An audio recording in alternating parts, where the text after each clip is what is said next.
বর্তমান সময়ের অন্যতম দক্ষতা হচ্ছে ইমোশনাল ইন্টেলিজেন্স। একটা সময় চিন্তা করা হতো যে মানুষটার যত বেশি আইকিউ, যে মানুষটা যে পরিবেশ থেকে আসছে, অথবা যে মানুষটা যত বেশি ভালো ফ্যামিলি থেকে বিলং করে, সেই মানুষটার সফলতার হার তত বেশি। কিন্তু বর্তমান সময়ে যে বিষয়টাকে সব থেকে বেশি গুরুত্ব দেওয়া হয় সেটা হচ্ছে emotional intelligence. Okay, so let's go to talk about emotional intelligence.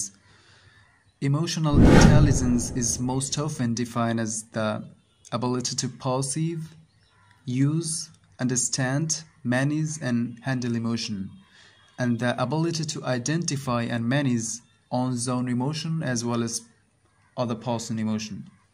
অর্থাৎ আপনি কত সুন্দরভাবে নিজের আবেগকে বুঝতে পারেন এবং নিয়ন্ত্রণ করতে পারেন, সেই সাথে অপর মানুষটির আবেগ বুঝতে পারা এবং সেই মানুষটাকে নিয়ন্ত্রণ করার দক্ষতা, সেটাই হচ্ছে ইমোশনাল ইন্টেলিজেন্স। তো এই ইমোশনাল ইন্টেলিজেন্স কিছু দক্ষতা বা কিছু বিষয়ের উপর নির্ভর করে বা কিছু দক্ষতা সমন্বয়ে গঠিত। সেটা হচ্ছে কি, প্রথমত হচ্ছে যে self awareness,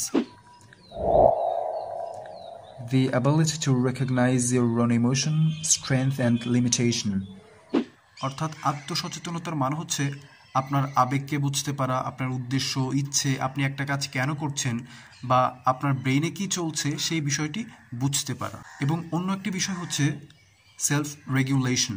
Number two is self-regulation, allows you to manage your own emotion. অর্থাৎ আত্মনিয়ন্ত্রণ করার যে দক্ষতা সেটা। অর্থাৎ আপনি কিভাবে নিজেকে নিয়ন্ত্রণ করবেন, এটার ফলে হবে কি যে আপনি একটা সিদ্ধান্ত ভালোভাবে নিতে পারবেন, আপনার মধ্যে আপনার ইমোশনটাকে কন্ট্রোল করতে পারবেন, আপনার মন খারাপ হলে ভালো করতে পারবেন, আপনি রেগে গেলে নিজেকে নিয়ন্ত্রণ করতে পারবেন। আরেকটি যে বিষয় সেটা হচ্ছে motivation. Number three is motivation. Being motivated consists of enjoying what you do rather than for some kind of reward. আপনি যে কাজ করছেন সেটাকে হচ্ছে আপনার ভালো লাগার জন্য করছেন, অর্থাৎ আপনি যে কাজ করে আপনার ভালো লাগা ফিল হয়, যে কাজ করে আপনি আনন্দ পান সেই কাজ করছেন, নাকি অন্য কোনো ইনফ্লুয়েন্সের জন্য বা অন্য কোনো রিওয়ার্ডের জন্য সেই কাজটি করছেন। এবং অন্য একটা বিষয় হচ্ছে এমপ্যাথি। Empathy.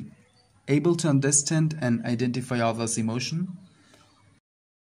অর্থাৎ অন্যর আবেগকে বুঝতে পারা, অন্যর মোটিভেশন কি, অন্যর মাথায় কি চলছে, অন্যর আবেগ কি, ইচ্ছে কি, সেই বিষয়টি বুঝতে পারা। এবং লাস্ট হচ্ছে সোশ্যাল স্কিল।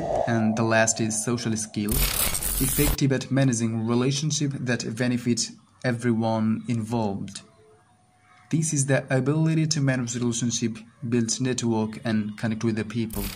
অর্থাৎ অন্য মানুষদের সাথে সম্পর্ক মেনটেন করা, আপনি একটা মানুষের সাথে কিভাবে কোঅপারেট করছেন, কিভাবে একটা রিলেশনশিপ মেনটেন করছেন, অথবা কিভাবে একটা মানুষকে ইনফ্লুয়েন্স করছেন, সেই বিষয়টি হচ্ছে সোশ্যাল স্কিল। ইমোশনাল ইন্টেলিজেন্স কেন এত গুরুত্বপূর্ণ সেটার পিছনে একটা কারণ হচ্ছে যে আমরা যখন আমাদের নিজেকে বুঝতে পারবো, নিজের আবেগকে বুঝতে পারবো এবং সেটাকে নিয়ন্ত্রণ করতে পারবো, আমরা তাহলে খুব সুন্দরভাবে অন্য একটা মানুষের সাথে ভালো একটা সম্পর্ক মেনটেন করতে পারবো। এবং অন্য মানুষকে বুঝতে পারার যে ব্যাপার, যেমন অনেক সময় আমরা হুট করে একটা মানুষ, হয়তো তার সে কোনো ডিস্টার্ব আছে বা তার কোনো মন খারাপ, কিন্তু সেই মানুষটাকে আমরা তার মতো করে বুঝি না, তার মতো করে যে বুঝতে পারার যে বিষয়টা, তখন আমরা ইমোশনাল ইন্টেলিজেন্সের মধ্যে দিয়ে নিয়ে আসতে পারবো আর কি। এবং এতে করে হবে কি, মানুষের সাথে ভালো একটা সম্পর্ক মেনটেন হবে। কারণ নর্মালি আমাদের হুট করে রেগে গিয়ে আমরা একটা মানুষকে একটা কথা বলি, একটা ওয়ার্ডের জন্য আমাদের এত এত বছরের একটা সম্পর্ক নষ্ট হয়ে যেতে পারে, এবং একটা কথার মাধ্যমে আমাদের একটা অপরিচিত মানুষের সাথে এত ভালো একটা সুন্দর একটা সম্পর্ক হয়ে যেতে পারে।